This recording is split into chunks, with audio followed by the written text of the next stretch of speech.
Bem-vindas e bem-vindos a mais uma análise aprofundada. Hoje, o tema é daqueles que fascinam todo mundo: criatividade. Um tema cheio de mitos, né? Exatamente. Aquela imagem, sabe? Do gênio tendo um estalo sozinho no laboratório ou no ateliê. Pois é, parece que a história real é um pouco mais complexa.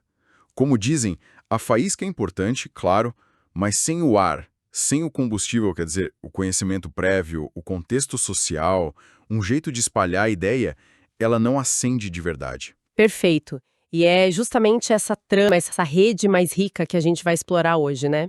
Vamos mergulhar nas descobertas do Mihaly Csikszentmihalyi. Ah, o trabalho dele é incrível. Sim, ele entrevistou, 91 pessoas excepcionais, gente de áreas muito diferentes, cientistas, artistas, empresários.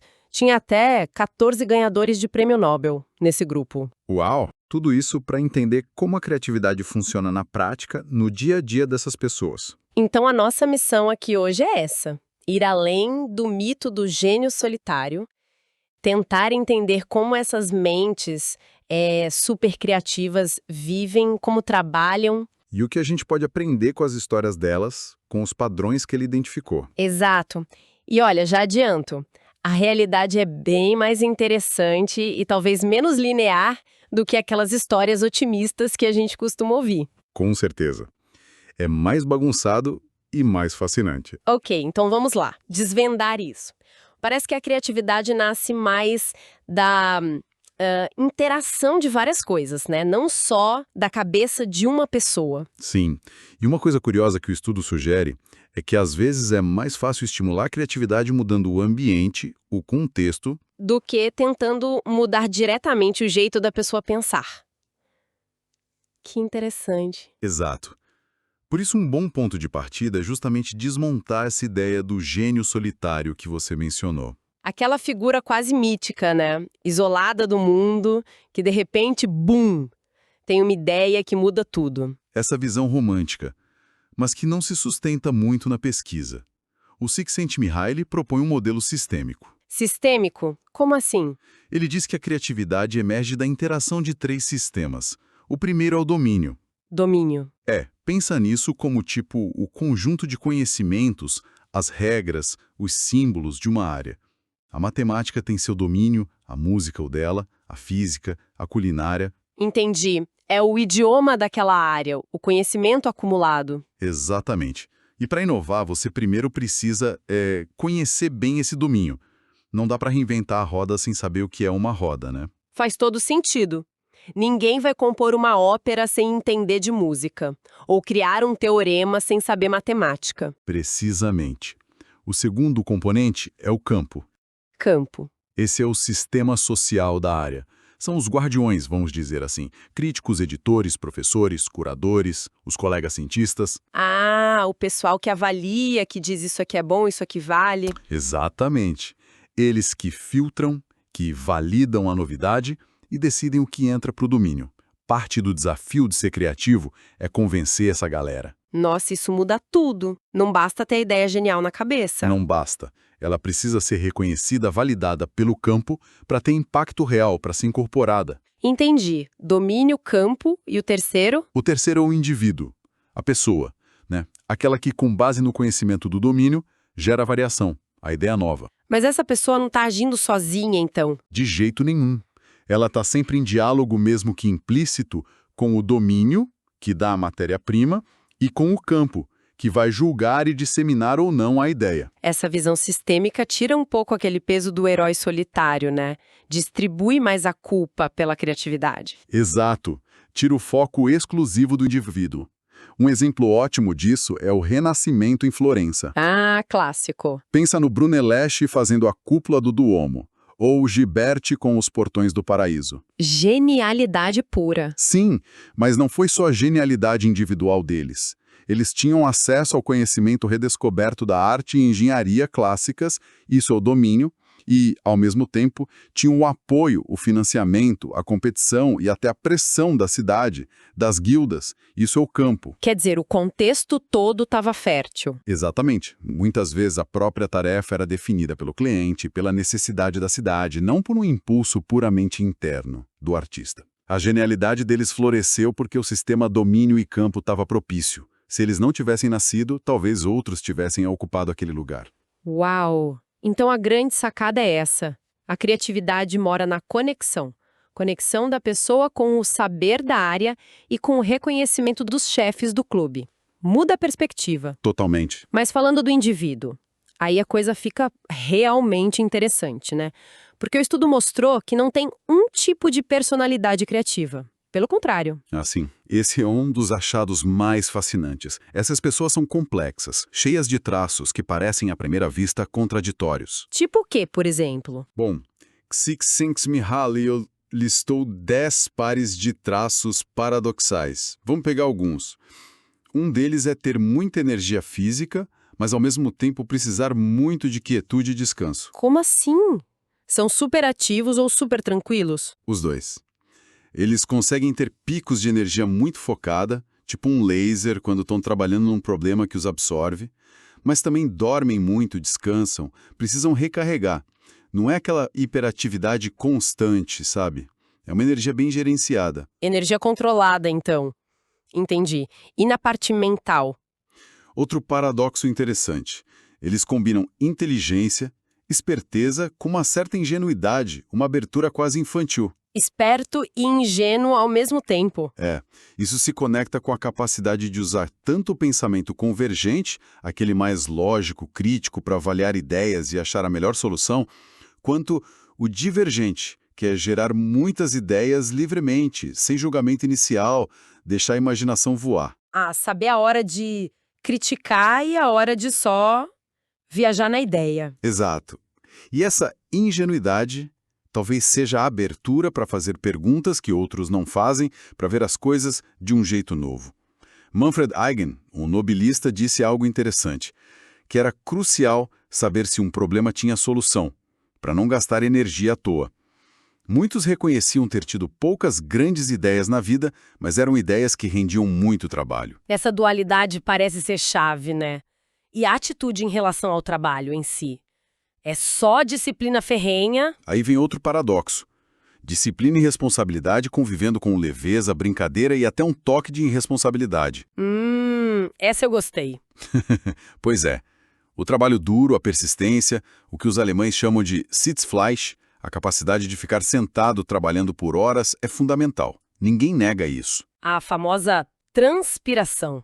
99% transpiração. Isso, mas ao mesmo tempo tem uma atitude lúdica, de exploração. O físico John Wheeler falava da diversão na ciência. É como se eles levassem o trabalho muito a sério, mas não se levassem tão a sério assim. Mantém a curiosidade, a capacidade de brincar com as ideias. Nossa, ouvir isso é quase um alívio. Tira um pouco aquela pressão de ter que ser sempre sério, sempre consistente, né? Parece mais humano. Totalmente. Mais real. E essa complexidade continua. Por exemplo, a tensão entre imaginação, fantasia e um forte senso de realidade. Conseguir voar alto, mas manter os pés no chão. Exatamente. Ter ideias que parecem malucas, mas também ter o discernimento para saber o que é viável, o que funciona no mundo real, como implementar. E socialmente, são mais extrovertidos ou introvertidos? Outro paradoxo. Extroversão versus introversão. Muitos são ótimos em interagir, em apresentar suas ideias, em vender o peixe, vamos dizer assim. Mas, ao mesmo tempo, precisam desesperadamente de períodos de isolamento para poder pensar, para trabalhar concentrados. O inventor Jacob Rabinow, que ele cita, gostava de gente, de piada, mas sumia quando estava numa ideia. Exatamente. Ele mesmo dizia que negligenciava a família nesses períodos. É essa capacidade de transitar entre ser social e ser solitário conforme a necessidade do momento. É fascinante essa dança entre os opostos. E tem mais algum paradoxo marcante? Assim, a combinação de humildade e orgulho. Eles têm consciência de que estão sobre ombros de gigantes, sabem da sorte, do papel do acaso, mas, ao mesmo tempo, têm uma segurança muito grande na importância da própria contribuição. Reconhecem o valor do que fizeram, mas sem arrogância. É por aí. Muitos, aliás, sentiam mais orgulho dos filhos, da família, do que das próprias realizações profissionais. Outros focavam mais no reconhecimento dos pares, dos colegas da área. E essa abertura toda para ideias, para o mundo, isso nos deixa meio vulneráveis. Deixa sim. E essa é outra tensão crucial. Abertura e sensibilidade versus resiliência. Pele fina e casco duro. É uma boa imagem. Estar aberto significa ser mais afetado pelas coisas boas, pela beleza, mas também pela dor, pela crítica, pelo sofrimento. O Heiberlin, de novo, ele dizia que inventores têm um baixo limiar de dor, que as coisas os incomodam mais e por isso querem consertá-las. Estar na vanguarda te expõe. É o preço da sensibilidade. Exato. Mas essa mesma sensibilidade permite que eles sintam um prazer enorme no trabalho, uma alegria profunda na descoberta, uma capacidade de se maravilhar, que acaba sendo a força para continuar. Eles aguentam o tranco, são resilientes. É incrível como eles conseguem navegar nesses extremos, né? Parece que sem um polo as ideias nem surgiriam. Sem o outro, elas não seriam desenvolvidas, não virariam realidade. Perfeito. Essa capacidade de integrar tensões, de ser complexo, é o que parece caracterizar essas pessoas. Não é ser uma coisa ou outra, mas ser capaz de ser as duas coisas, de transitar. E é o que move essa gente toda? O que faz eles persistirem com essa complexidade toda, com as dificuldades? Como o Rabinal falou, não é só fama ou dinheiro. Eles amam o que fazem. Exato. E isso nos leva direto a um conceito central no trabalho do Csikszentmihalyi, o flow. O estado de fluxo. Já ouvi falar muito disso. É aquela experiência de imersão total, sabe? Quando você está tão envolvido numa atividade que o tempo voa, você esquece de si mesmo, o mundo ao redor some. Parece mágico. É uma experiência ótima, muito poderosa. E parece ser o grande motor da criatividade sustentada, aquela que dura a vida toda. E como a gente sabe que está em flow? Tem características específicas? Sim, tem algumas bem marcantes. Geralmente a tarefa tem metas claras a cada passo, você sabe o que precisa fazer em seguida. E tem um feedback imediato. Você percebe se está indo bem ou não. Ah, tipo num jogo ou tocando um instrumento? Exatamente. E o ponto crucial é o equilíbrio entre o desafio da tarefa e as suas habilidades. Não pode ser tão fácil que fique chato, nem tão difícil que gere ansiedade e você desista. Tem que ser desafiador na medida certa. Aquele ponto ideal, né? Isso. E quando isso acontece, vem a concentração intensa. As distrações somem. Você sente que tem controle da situação. Muitas vezes a autoconsciência desaparece, você não está preocupado com o que os outros pensam. E a noção do tempo se altera completamente. Horas parecem minutos. E o mais importante, A experiência é autotélica. A própria atividade é a recompensa. Fazer aquilo é o que importa, o prazer está no processo, não só no resultado final. lembro do exemplo da Margaret Butler que ele cita, uma pioneira da computação. Ela descrevia a pura diversão, a emoção de analisar cromossomos ou programar os primeiros computadores, mesmo que isso significasse varar noites trabalhando. Exato. O prazer era parte integral do trabalho árduo.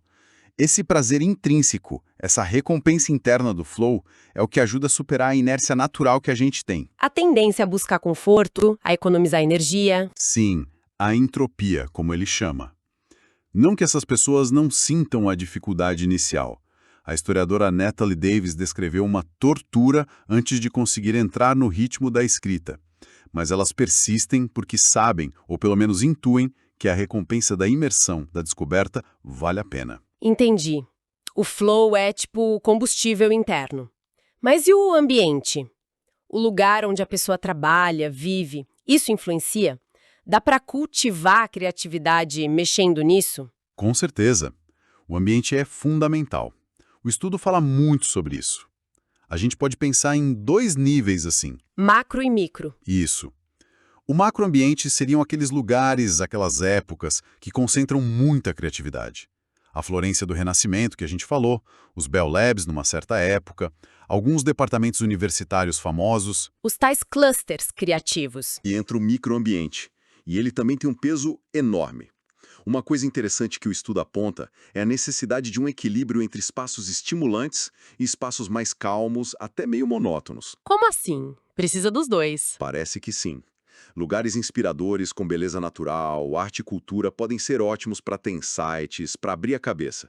Pensa num artista que vai para um retiro na natureza. Sim. Mas para o trabalho focado, para elaborar ideia, para colocar a mão na massa, muitas vezes um ambiente mais neutro, sem distrações, é mais produtivo. O quarto, a prova de som do Proust, é o exemplo extremo disso. Ah, claro. Um lugar para faísca e outro para lenha pegar fogo. Boa analogia. E outra coisa importante no microambiente é a personalização. Deixar o lugar com a nossa cara. Exatamente. Tornar o ambiente um reflexo de quem você é, dos seus valores, dos seus interesses. Ele conta o caso de um homem da Lapônia, Pekka, que antes de começar a trabalhar, arrumava a mesa com gravetos, pedras, Coisas que o conectavam com a identidade dele. para se sentir em harmonia. Isso. Quando o nosso espaço reflete quem a gente é, parece que fica mais fácil acessar nossa própria voz, nossos pensamentos mais autênticos. Ambientes com objetos e símbolos pessoais ajudam a gente a lembrar quem somos e o que importa para nós. Interessante. Além do ambiente, existe um tipo de mapa para o processo criativo? Fases que a pessoa passa? Existem fases que a gente consegue identificar, sim. Mas olha, é fundamental entender que não é uma linha reta, não é uma receita de bolo. É mais bagunçado na prática, né? Muito mais. É um processo recursivo, cheio de idas e vindas. Mas, de forma geral, podemos falar em algumas etapas. Primeiro, a preparação. Que é... A imersão profunda no domínio. Aprender as regras, os fundamentos, acumular conhecimento. Sem isso, não tem base para criar nada novo de relevante. Ok, estudar muito. Basicamente. Depois, vi uma fase meio misteriosa.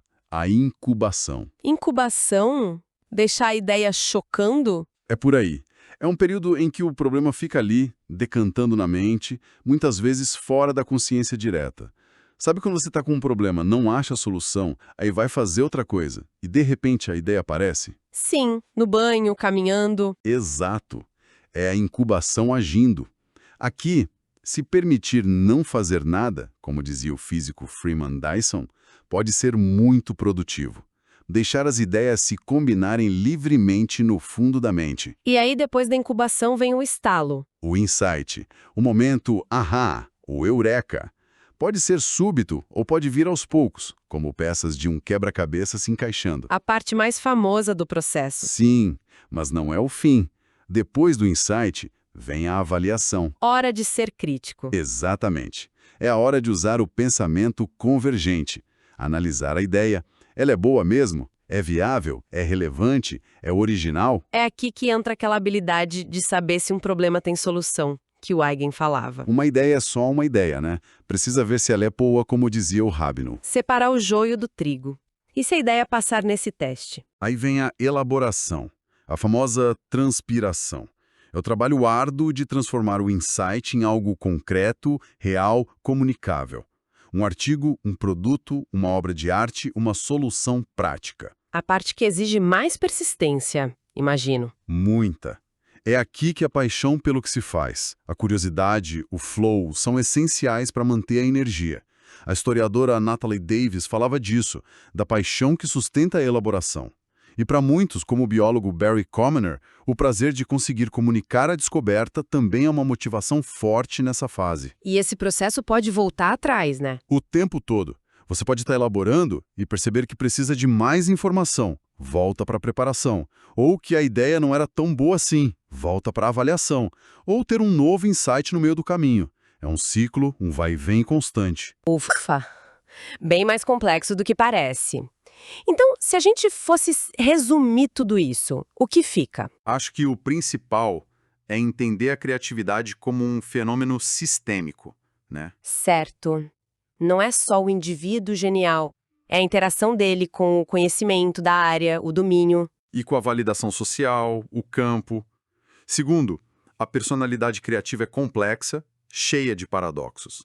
Não existe um molde único. essa capacidade de navegar entre opostos. E o motor disso tudo é a motivação interna. O amor pelo processo, a experiência de flow. E, por fim, tanto um ambiente certo, macro e micro, quanto um processo de trabalho dedicado, mesmo que não seja linear, são cruciais. Perfeito. Uma visão bem mais completa e, acho, até mais encorajadora. Sim. E talvez valha só adicionar uma nota final um pouco mais sóbria. Csikszentmihalyi toca na natureza ambivalente da criatividade. Ambivalente? Como assim? É que muitas inovações que resolvem problemas no momento acabam criando outros desafios depois. Pensa na tecnologia. Resolvemos problemas de comunicação, mas talvez criamos outros de isolamento social. A indústria resolveu questões de produção, mas gerou poluição. Aquele ditado, o remédio que cura também pode matar. Algo por aí. Ele usa a analogia do presente do fabricante de machados. Uma ferramenta útil, mas que também pode ser destrutiva. Isso levanta uma questão difícil. Como a gente avalia o impacto mais amplo das novas ideias? Porque nem o campo, que está focado nos critérios da própria área, nem o mercado, focado no lucro a curto prazo, parecem dar conta disso sozinhos. É uma reflexão importante mesmo, a responsabilidade que vem junto com a capacidade de criar o novo. Exatamente. E para deixar nosso público pensando, uma última provocação inspirada nesse trabalho todo, o Csikszentmihalyi sugere que a gente tem duas tendências básicas dentro de nós. Uma é conservadora, a de se preservar, economizar energia, fazer o que já funciona. É mais automática. A zona de conforto. Isso. A outra é expansiva. A da curiosidade, de explorar, buscar o novo, experimentar, é a raiz da criatividade. Só que essa tendência expansiva muitas vezes precisa ser cultivada de propósito, não vem tão fácil. Precisa de um esforço consciente. Exato. Então a pergunta que fica é: como cada um de nós pode, no dia a dia, alimentar um pouquinho mais essa curiosidade, essa busca pela novidade, mesmo que em pequena escala? Que pequenas mudanças de rota, que novas perspectivas a gente poderia experimentar para ter mais momentos de descoberta, de flow na nossa rotina? Uma ótima pergunta para levar para casa. Bom, agradecemos muito a companhia de todas e todos nesta exploração sobre a criatividade. Esperamos que essa conversa tenha sido tão esclarecedora e instigante para vocês quanto foi para a gente. Com certeza foi. Até a próxima!